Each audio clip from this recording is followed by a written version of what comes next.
Alright, this is part 4 of our how to start your Etsy shop. So last time we set up our shop, got our title for our name, and filled in the basic details for shop setup. Once you get that done, you have basically an empty slate to work with. And you have to start filling in all the extra information as far as what makes your front page look like it's supposed to, shop policies, all of that kind of thing. So we're going to look front. First, just a quick overview. I go more in detail on this in the class, how to do this, because I did this video one time and it turned into an hour, and I really need to shorten it just a little bit for our basic one for YouTube, and then I'll add the longer one later, but it turned into an hour, so I'm going to do a condensed version. First, when you first start out, you're going to go to the main shop manager page, and when you get there, it's going to kind of be a blank slate with nothing but this one photo here. So then you have to go in and you have to edit it, and you have to start adding all your other information. So the first thing you're going to do is click Edit Shop, and it'll put it in edit mode. Once you get there, you have to add a banner photo here. So it'll say add photo, and you click on the little camera, and it goes to the point where you can add your photo here. It gives you an option of layout of big banner, mini banner, or none. Well, you don't want to leave it with none, because it kind of just looks a little tacky. And just kind of plain. So I'm going to save it so you can see what it would look like. It'll just have nothing there. And it would look more like this. Now, honestly, it's going to look a little better if you have it something more like this. So what you're going to need to do is go in and create a banner to put in that space. You can use a editing software for photos, take several photos and create a banner, or just one photo, or you may want something that has like a little logo with some writing that has your shop name on it. That's kind of all up to you. If you're just starting out, you want something basic, I would just use a photo or something that just basically had my name on it. If you have a logo and everything made already, you may want to go with a little fancier banner. Search through Etsy, see what a lot of sellers use, and kind of get some ideas of what you want for your shop. Also, before you get to this process, I recommend you have gotten your photos and stuff ahead of time, so you have your items to work with. You're going to be adding photos and stuff to your shop. You're also going to have to add shop announcement. You're going to need to have decided what you're going to do about your shop policies. Will you take returns? Will you not take returns? All of that kind of information is what you're going to be filling out here on your storefront. I'm going to go ahead and add my banner back. I'm actually going to go in and I'm going to use a big banner just because of the photo I'm going to use for now, so that I can show a little more of an option of what I actually sell. I'm going to go back here. In doing the banner, it is kind of a long photo, so you're going to need a picture that shows, I try to go either create one on my photo software, or a photo that has maybe a couple of different items in it, so it kind of something similar to this one that fills up the page. I've resized that one so I can use it, but I'm also looking for another one that I have that might work, that has several items in it, and I'm going to see how that one would actually do. I don't know if it will, but I'm going to try it. Oops. You do have to resize your photos because we're dependent on your camera. Etsy recently changed their photo preferences, so they want something with more pixels for a better view. My camera is older, so I have to start going in and actually resizing my photos, takes me a little more work to do this. I'm going to pick this photo and hit resize, hit edit, and just try that real fast. I'm not sure if this one's going to look right or not, or if I'm going to go back to my original one, but I wanted to try it. So I've saved that. So now I can click the photo and see how it'll work if I add that as my image.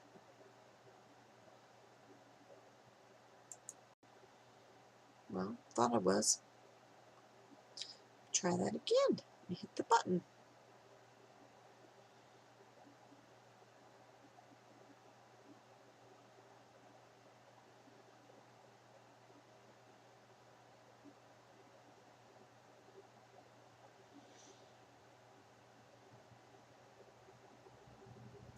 I think I have too many pictures, y'all. I've already lost the one I wanted to use.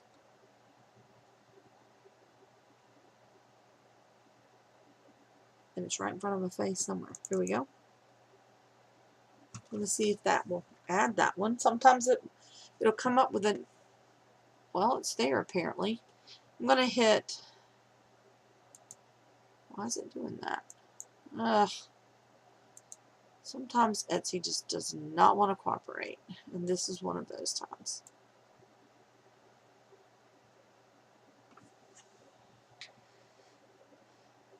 In the effort to save time, I'm going to just go back with my original one and try to figure that out later.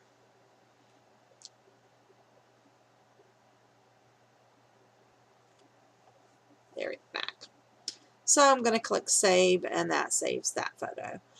Then you're also going to have this block that would be empty. You're going to want to do the same thing, save a photo there, and you're going to save your own contact photo also. It's going to have your original one product there. So until you can fill out the rest of this for your highlighted products, you're going to just leave it with the one, because you are going to have to get some more listings up, and then you can start featuring some products there. You're going to also have a section that says for announcement. That's where you would go and put your shop announcement. That's just a little tidbit about your shop, your policies, not necessarily policy so much, but just a tiny bit about there, about what you make, and if you have something, say like Mother's Day coming up, when your cutoff date would be, things that would catch the customer's eye right at the very beginning. Then you're going to go down, and the next thing you're going to look at is down at the bottom, and it has the About Me section. And you can add a custom video for people to watch. You can also have photos that will end up being in a slideshow for customers to see. So, and you can put your little story headline that kind of tells about you. I'm actually using for this is the same thing that's going to be under my profile. So it will all be here for customers to see. You can also link your website and social media in this section. It says create a custom website. That is the pattern site by Etsy. You can't actually do that at this point because you have no products in your shop to create it. Personally, I don't recommend using that, but that's just me. We'll get a little more into details about what pattern is in another video, and how pattern works versus creating your own personal website. Pattern has its advantages as to once all of your listings are uploaded and set on your Etsy, it'll create your website and just pull from your listings. The disadvantage is it's connected to Etsy. If your Etsy shop was to get shut down, you lose your pattern shop also. So my recommendation is to go with a separate personal website just in case the unforeseen happens, so you don't lose your ability to sell all at one time. But that's for another story. Here you have your shop members, if it's just you, if it's another person. You know, some people have 2 or 3 people that work in their shop. If you have others that work in your shop and help in your shop, you are supposed to list all shop members. If it's down from packing, answering questions, whatever it is in your shop, you have to have all shop members listed. If you have local sales you're going to, you can put a little information about that for your local buyers that might happen to see it. And then down at the bottom, you fill in your policies of shipping time, estimated shipping time. The payment options are automatically filled in for you. And it also has this exchange and return section on here. So when you get to that, then you have some options you have to really pick out for yourself. But you're going to have to edit each one of these sections separately. So you're going to go in, hit edit, and then you can edit some of these things. Now, some of it is preset, and it doesn't let you change that. Etsy fills that in for you. But you can pick like your processing time, estimated ship date, those kinds of things. Do you accept returns or do you not accept returns? I only accept returns on non-personalized items. But this shop, since some of my items won't be personalized, I will accept a return on those. Or you can cut it off and say I won't. Depends on what it is. So that's entirely up to you how you want to set that up. If you're going to accept returns, you put within so many, they need to contact you within X amount of days. I put a short period of time.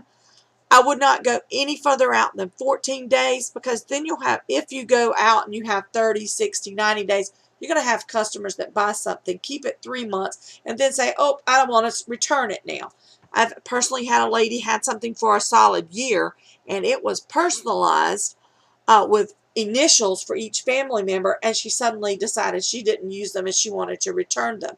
Sorry, can't return things with your own family's initials on it, and you kept it a year, so no returns. So you have to make that clear from the very beginning, and that this is where you would set up all of that information. If you sell and ship it into Europe, they require you to give a 14-day thing, they have to return it to you whether you want to take them or not. So I actually don't sell outside of the U.S. But that is something you do have to be aware of. If you're shipping internationally, European countries, by law, you have to give them the opportunity to return it for the first 14 days. Do you accept cancellations or do you not? I will accept cancellations within the first 24 hours. So I'm going to note that somewhere down at the bottom in with my actual details that I fill out under my policies. You have to put in your privacy policy that basically is telling customers that you don't collect their private payment information. You never see it. Etsy takes care of that. Just to kind of reassure them you're not going to be saving their stuff and they're not going to get, you're not going to sell their address to people. So Etsy's, now you have to fill out that little privacy policy. I copied and pasted mine in from my other shops. And you'll save your policy in there.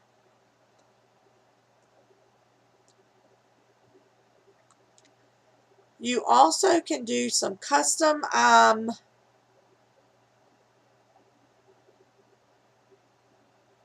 thing. Okay, here it is. Frequently asked questions. I've kind of pre-filled this out a while ago, but you can add as many as you want to here. And you're just going to, click add a FAQ, and then you're going to, put your question and answer it. I'm going to add one more on here, I think. Actually, I'm just going to edit it this way. Custom and personalized orders. I'm just going to basically say orders can be customized with your sizings, and that many items may be personalized with your wording. I'm also going to put my note here that I do not accept returns on items that are personalized.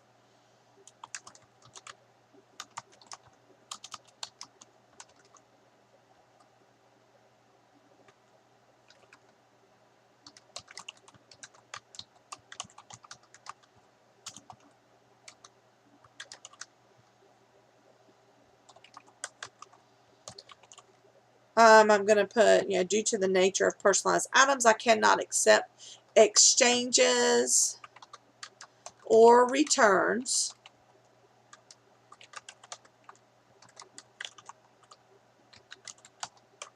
Stop these.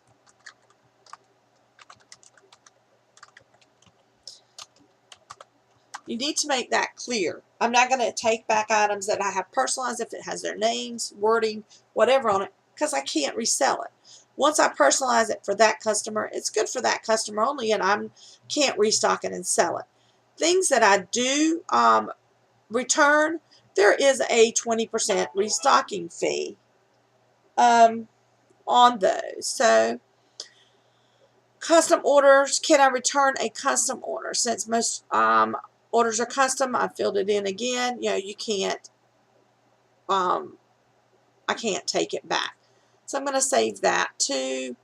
What items are made from, gift wrapping, all of the, anything like that you think the customer might want to know, you actually can fill that in and answer all the questions. That way, if they take the time to read this, it does save you from having to answer so many questions later on via messaging from customers. So you want to put in as much information as possible to save yourself trouble later on so you don't have to keep repeating yourself. But you do also need to keep in mind, disclaimer, customers don't always read this. But we put this here so that if we need to, we can refer back to it and say, this information was provided on our site. You're still going to get the questions. You're still going to get the customers that say they didn't read it, but at least you're covering your own back by doing this. I'm going to click View Shop, and what that does when you click View Shop, it sets your changes you have made and saves them for you. At this point, you know, I've added some photos. This is why it's helpful to have your photos ahead of time. To do a little slideshow here. Just shows a few pictures of items that I'm selling in my shop. My work area that I have set up in my room with my pretty green walls and pink curtains. Thank you to my husband who decorated my office after my daughter moved out last year. So I now have an actual workspace. But, you know, little things like that so customers can see, makes them feel like they know you, and helps them to be more likely to buy from you because they see a little bit about you. You fill out your information, a little background on how you got started. You don't have to get into all kinds of details as far as, well, my mom died and my dad died and I didn't have anything else to do, that kind of thing. Sometimes people put just too much. That's information they don't really need. Just put a little about yourself, how you got started, and, you know, a little short paragraph is all you really need. It also, somewhere in this section, if I can find it again, there is a place to add, it may only be in edit mode, but you can add your Instagram, Facebook, social media things to your shop so customers can see that and know that you do have a presence somewhere else so that you can be found. I'm going to click edit again just to see if it's here or if it's in another spot. Can't remember. Oh, you can also, while I have it in edit, you can add a little short video that shows something about what you do. Maybe a little video of you in your working process of how you're making things, what have you. I actually happen to have one. I don't know if it'll work or not, but I'm going to see if I have that saved. I'll look at later. But if you have a little video of like you making something or something that will just show the customer a little something, that's nice too. They can click play and it actually will show your little video. I'll show you the one I have on my other shop that's already set up. Just to give you a, you know, well, I think I have one.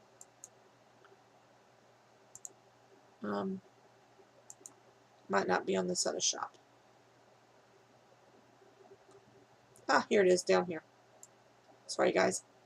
This is just a little slideshow video thing with my products.